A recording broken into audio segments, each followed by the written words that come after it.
Welcome to the Tech Egg. Don't get scrambled. Enjoy the video. In this video, I will show how to make pizza Lunchables step by step. Gather ingredients and clean workspace, then split one English muffin into 2 rounds and toast lightly. Spoon a thin layer of pizza sauce, sprinkle shredded cheese, and top with pepperoni or preferred veggies.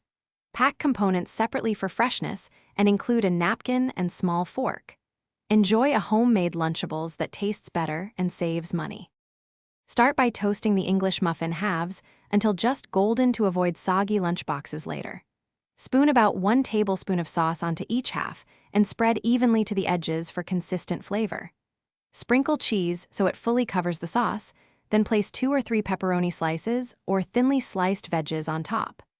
Let cheese melt slightly if reheating, or pack cold for a quick, tasty lunch. Choose compact airtight containers that fit the components snugly and prevent spills in the lunchbox. Pack sauce in a tiny sealed cup to keep bread from getting soggy, and place cold ingredients on an ice pack if refrigeration isn't available. If making several servings, label each container with the recipient's name or date to avoid mix-ups. These small steps keep everything fresh, organized, and ready to enjoy. Thanks for watching. Consider subscribing if I helped unscramble your problems.